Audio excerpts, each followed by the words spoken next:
My girlfriend humiliated me in front of everyone and said, "You'll come crawling back within a month." I quietly walked away, then chose the opportunity I'd been rejecting because of her. By the time she said it in front of everyone, something had already broken. Not loudly, not all at once. Just enough that I knew whatever happened next would not go back in the box. My girlfriend looked straight at me and said, "If you want to leave, then go. You'll come crawling back in a month." For a second, the bar went thin and distant. I'm 26, a software developer, and 3 weeks before that night, I thought my life was set. I'd been with Madison for 2 years. We lived in Seattle, I worked remote for a decent company, and everything felt stable in the way you start mistaking for permanent. Then the offer came. It landed in March. Unexpected. A startup in Raleigh wanted me as lead developer. Almost double the salary, equity, real authority, the kind of role that changes everything. I saw the email and felt my future lean forward. Then I told Madison. She looked up from her phone like I'd said something offensive. Raleigh? Her mouth tightened. That's what, 2,000 miles away. Closer to 2,800, but yeah. And you're seriously considering it? I explained the role, the money, the growth, how it could put us in a better place. She listened with her arms folded. When I finished, she said, "So you're abandoning me for money?" Not asking, deciding. I told her we could do long distance. I'd fly back. We'd FaceTime. Plenty of couples made it work. She gave a small laugh. Long distance never works. It does for some people. Name one couple we know. I couldn't answer fast enough. Her eyebrows lifted. After that, she didn't argue. She listed evidence. Loneliness, resentment, temptation, how I'd blame her for not moving, or she'd blame me for leaving. She spoke like our relationship had already failed. By the end, my excitement had curdled into guilt. Over the next few weeks, every time I mentioned Raleigh, she had another reason it was terrible. The startup would fail. I'd hate it. What about our apartment, her job, the lease, the life we had here? One night, while we were making dinner, she said, "You're always chasing the next thing." I stopped stirring the sauce. When is enough actually enough for you? That's not fair. This isn't about chasing anything. It's about growth. Growth. She said it like it had gone bad. You're growing fine here. Why isn't that enough? The pan hissed between us. Because I want more than fine. The second it came out, her face closed. I tried to fix it, but she raised one hand. I have a headache. Then she went to bed early and left me in the kitchen with the burner still on. The Raleigh team kept emailing. They extended the deadline twice. They wanted me badly, and somehow that made the pressure worse. I kept stalling, telling myself I was being careful, when really I was waiting for Madison to stop making ambition feel like betrayal. I stopped sleeping. I'd lie awake beside her, wondering if I was throwing away something real for something uncertain. Then I'd picture accepting and feel a spark of relief so strong it scared me. In late April, my older brother Nathan called. "You sound miserable." "I'm fine." "You're not. What's going on?" So I told him the offer, Madison, the guilt. He listened. Finally he asked, "Do you want to go?" My throat tightened. "I think so, yeah." "Then go." "It's not that simple." "It is," he said. "You're making it complicated because she's making you feel guilty. If she loved you in a healthy way, she'd be scared, but she'd still want you to grow. She's scared of losing me."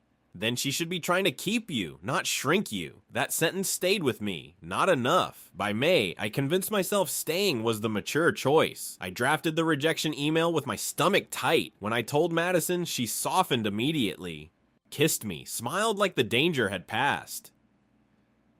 "I knew you'd make the right choice," she said. The words should have comforted me. They didn't. I sent the email that night.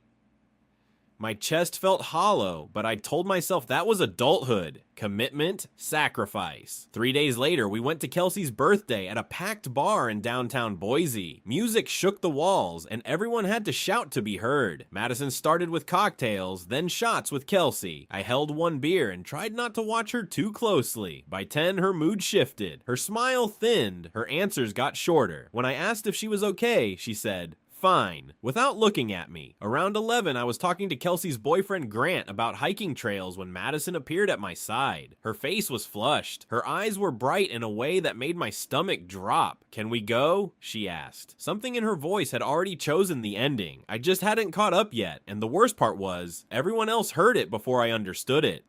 "We've only been here a couple hours," I said carefully. "Are you okay?" Madison didn't look at me. "I'm tired. Can we please go?" Kelsey was watching us now, her birthday smile fading into something cautious. Grant stepped back like he'd accidentally opened the wrong door. Everything okay? Kelsey asked. I'm fine, Madison snapped. I just want to leave. Okay, I said. Let me just say goodbye to— No, forget it. Madison's eyes flicked past me. I want to stay now. I stared at her. What? I said forget it. I'm fine. Go back to your conversation. The switch was so abrupt I couldn't follow it. 1 second, she wanted out. The next, I was somehow the problem for listening. Madison, seriously, what's going on? Nothing. Her laugh came out flat and mean. Why do you keep asking if I'm fine? Because you're acting strange. I'm acting strange. She nodded slowly like she was filing that away.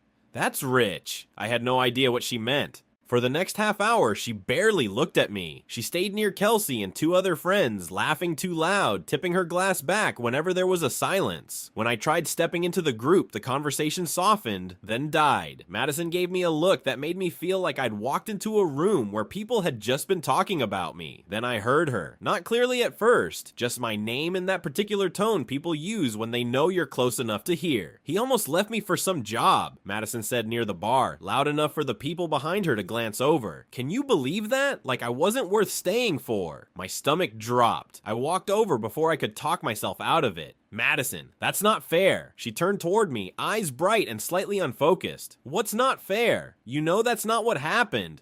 But it is. Her voice lifted. You were ready to go. I turned it down. I'm here. After I had to convince you, like it should have even been a question. Kelsey touched her arm. Maybe not here. Madison pulled away. No, he needs to hear it. Her chin lifted, and I saw the moment she realized people were watching. Instead of stopping, she leaned into it. You think you're so special now because some startup sent you a fancy offer? Heat climbed up my neck. I never said that. You think you're too good for this. For us. Her eyes locked on mine. For me. The music kept thudding, but around us, conversation started thinning out. A guy near the high-top table turned his body toward us with open interest. Someone whispered something and then went quiet. I stayed because I love you, I said, keeping my voice low. She smiled, but nothing about it was soft. No, you stayed because you knew you'd mess everything up without me. The sentence hit harder because she said it like fact. For a second, I couldn't breathe right. Can we talk about this at home? I asked. Why? Madison said. So you can run away again? I didn't run away. You're always halfway out the door. She pointed at my chest, not touching me, but close enough that I felt it. Always looking for something better. That's not true. Then be honest for once. Her voice sharpened. You wish you'd taken it. I didn't answer fast enough. Her mouth tightened. You resent me. I don't. Yes, you do. Because I made you remember what actually matters. I had to explain why our relationship mattered more than a paycheck. Her voice cracked, but she covered it with anger so fast I almost missed it. Do you know how pathetic that felt? Something in me went still. Maybe it was the humiliation. Maybe it was the way she said, made you, like love was supposed to be enforced. Maybe it was realizing she hadn't seen my choice as sacrifice or commitment. She'd seen it as proof that she could push and I'd fold. I took one breath. I think I should go. Her face changed instantly. Not hurt, not afraid. Harder than that, almost satisfied. She stepped closer, and when she spoke, she made sure the whole section heard her. If you want to leave, then go. You'll come crawling back in a month. The words hung there. Kelsey's eyes widened. Grant looked down at his drink like he wanted to disappear. Someone behind me muttered, "Damn." I stood frozen, stunned by the certainty in her voice. Like she wasn't guessing. Like she knew the exact shape of me. Like she had measured every weak point and pressed the deepest one in public just to prove she could. Madison's lips curved slightly. That was what made me move. I didn't argue. I didn't defend myself. I turned and walked toward the exit. Behind me, Kelsey said something sharp, but I couldn't make it out. Madison answered louder, but the door opened before the words reached me. The cold air hit my face. I kept walking. My hands shook so badly it took 3 tries to open the rideshare app. While I waited by the curb, I kept hearing her voice on a loop. You'll come crawling back, not come back. Crawling, like the position mattered. When I got home, I didn't turn on the lights. I sat in the living room while the apartment hummed around me, all the furniture we'd picked out together suddenly looking staged. Her sweater was over the arm of the couch. Her mug was still in the sink. Our lease paperwork was tucked into the drawer beside the TV. Everything was evidence. I opened my laptop. For a minute, I just stared at the screen because I already knew what I was going to do, and knowing it made my pulse slow. slow down. I found the email thread from the Raleigh startup. The last message was 3 weeks old. Offer still stands if anything changes. We'd love to have you. I hit reply. My fingers were steadier now. Is the position still available? I apologize for the confusion on my end. If you're still interested, I'm ready to commit. I sent it at 1:04 a.m. I didn't expect a response until Monday. At 9:12 the next morning, my phone buzzed. Absolutely. We're thrilled. Can you start in 2 weeks? I stared at it for a long time. Then I typed one word, yes. And just like that, the life Madison thought she could call back had already started leaving. By Monday, the silence had stopped being silence. It had become a decision, and Madison could feel it before I ever said a word. I didn't call her. I didn't text. I didn't send some long paragraph trying to make pain sound reasonable. I spent Saturday looking at apartments in Raleigh, sorting my life into piles, and learning how quickly a person can become practical when something inside them finally shuts off. By Sunday night, I'd given notice at my job, emailed my landlord about breaking the lease, and booked a one-way flight for Friday. Monday morning, my phone started ringing. Madison. I watched her name pulse on the screen until it stopped. 20 minutes later, she called again. Then again. The text came after that. We need to talk. Please answer. I'm sorry about Saturday. I was drunk. Then, less than an hour later, you're being childish. I stared at that one for a while. Not because it hurt, because it confirmed something. By Tuesday, the messages were sharper. I know you're seeing these. At least have the guts to talk to me. Fine, be that way. I didn't respond. Wednesday morning, she showed up at the apartment. I was wrapping plates in newspaper when the knocking started. Not a normal knock. Fast, hard, angry enough to make the dishes rattle in the box. I know you're in there, she called through the door. Your car's outside. Open up. For a few seconds, I just stood there with a coffee mug in my hand, half wrapped, listening to her breathe on the other side. Then I opened it. Madison looked awful. Red-rimmed eyes, hair pulled back badly, no makeup. Her hoodie was the one she wore when she wanted to look small. For half a second, the old instinct moved in me. Comfort her. Then I saw her glance over my shoulder. You've been ignoring me, she said. I've been busy. Busy with what? Her eyes moved past me again. The boxes, the empty shelves, the rolled up rug near the hallway. Her face changed. What is this? I'm moving. The word landed between us without drama. That made it worse. Moving where? Raleigh. She stepped back like I'd shoved her. You're joking. I accepted the job. I leave Friday. Her mouth opened, then closed. But you turned it down. I changed my mind. You chose to stay. Her voice sharpened. We decided together. No, I kept my voice even. You decided. I caved. Shock crossed her face first. Then anger came in behind it, familiar and fast. Because of one fight, she said. Are you serious? I apologized. You apologized for being drunk, not for what you said, not for saying it in front of everyone. I didn't mean it. Yes, you did. Her eyes flicked away. You meant every word, I said. You wanted people to see it, that I was under control, that I'd get upset, walk out, and come back when you were ready. That's not... Her hands were shaking now. I was upset. You kept bringing up that stupid job for weeks, like this life wasn't enough. Like I wasn't enough. So you made me feel selfish for having ambition. I made you see reason. There it was again, that word, made. The job could have destroyed us, she said. No. I looked at the half-packed apartment behind me, then back at her. You did that Saturday night. Her face crumpled. Please don't do this, she whispered. I love you. I'm sorry. I'll never say anything like that again. I swear. You're sorry the situation got away from you. That's not true. You're not sorry you thought it. Her breath caught. For once, she didn't have an answer ready. Then her voice broke. I was scared. I'm still scared. Of losing you. Of being alone. Of you going there and realizing you're better without me. The sentence should have softened me. Instead, it exhausted me. Then you should have made me want to stay, I said. Not made me afraid to leave. She grabbed my arm. Not hard enough to hurt. Hard enough to remind me she was used to pulling me back. Wait, she said. Just wait. Can we actually talk? Not like this. Not while you're packing. Let's get coffee. We'll figure it out like adults. I looked down at her fingers on my sleeve. Then I gently pulled away. There's nothing to figure out. Her expression hardened around the tears. So that's it? 2 years and you're just done?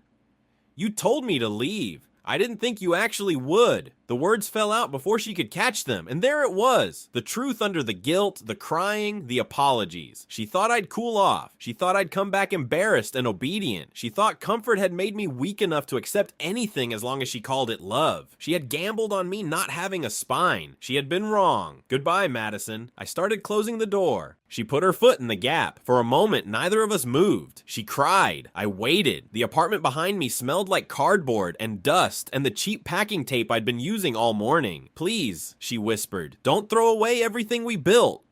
You threw it away in front of everyone. I moved her foot gently and closed the door. She stayed outside for several minutes, crying, begging, saying we could do long distance, saying she'd move to Raleigh if that was what it took, saying anything that might turn the lock. Eventually, the hallway went quiet. The next 2 days blurred into logistics. Boxes, calls, canceled utilities, forwarded mail, friends texting after hearing about the breakup, or at least Madison's version of it. A few asked if I was okay after what happened. One said it was cold to leave her at the party. I didn't explain. I didn't want to recruit witnesses for a life I was leaving anyway. I just said I was moving for work and needed space. Thursday evening, my mom called.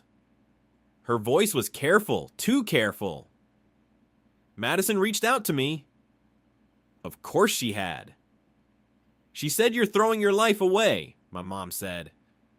That you're not thinking clearly. I sat on the floor beside the last open box and told her everything. The job, the guilt, the email I'd rejected, the bar, the sentence Madison said with everyone watching. My mom didn't interrupt. When I finished, she was quiet for a moment. Then she said, she showed you who she is. I closed my eyes. Believe her? I am.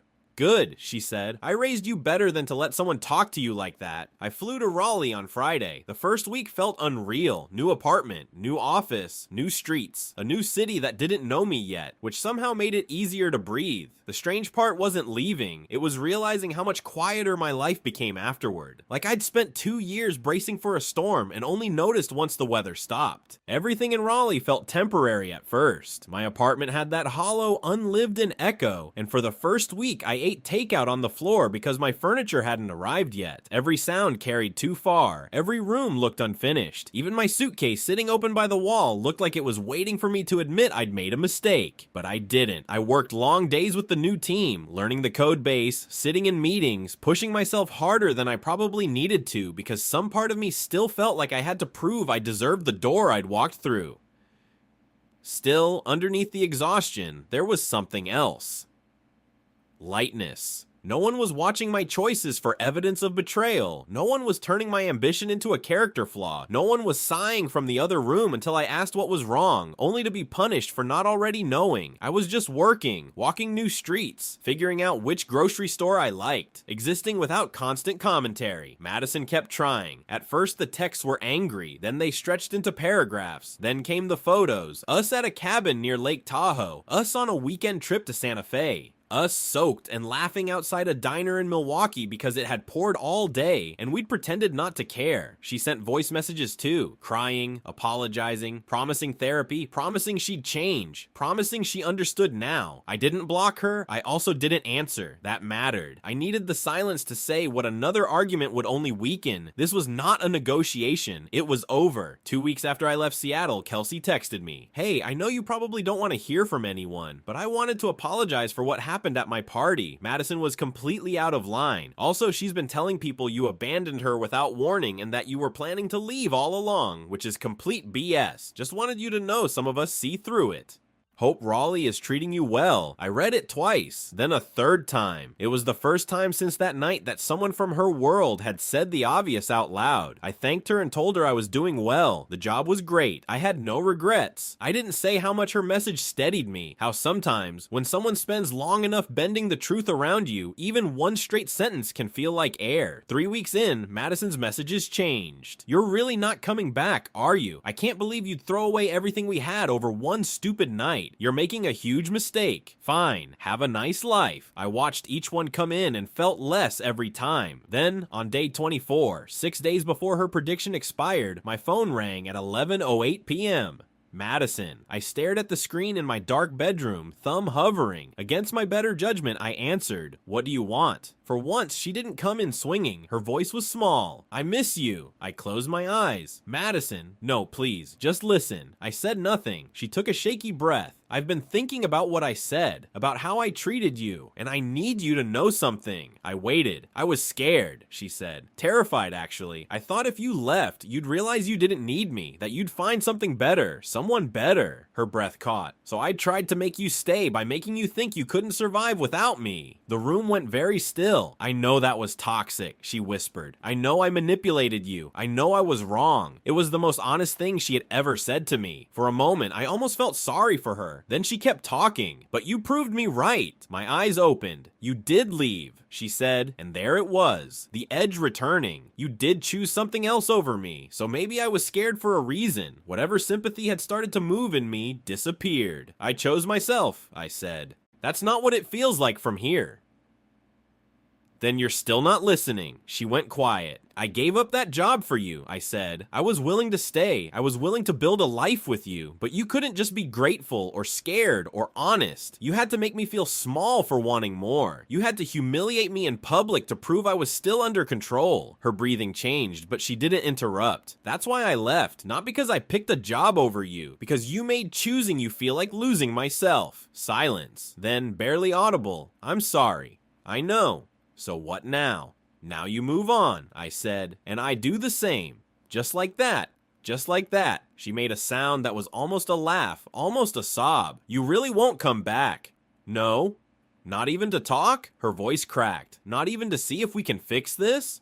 "There's nothing left to fix." The words sounded harsh, but they were clean. "Final. You broke something that doesn't repair the same way." She was quiet for a long time. Then she said, "I hope you're happy there." I didn't know if she meant it. It didn't matter anymore. "Take care of yourself, Madison." I hung up. She didn't call again. It's been 3 months now. The job is everything I hoped it would be. Hard, demanding, worth it. I've made friends here who don't know me as someone's boyfriend or someone's problem. They know me as the guy who loves Thai food, rock climbing, and has an unreasonable obsession with finding the best biscuits in North Carolina. I heard through mutual friends that Madison is dating someone new, some guy from her gym. Good for her. I mean, that more than I expected to. I hope she treats him better. I hope she learned something from the wreckage she tried to blame on me. Sometimes I still wonder what would have happened if I'd stayed, if I'd accepted the apology, if I'd let that night become just another thing we never talked about directly. Maybe we would have lasted another year, maybe 5. Maybe I would have become quieter every time she called it love.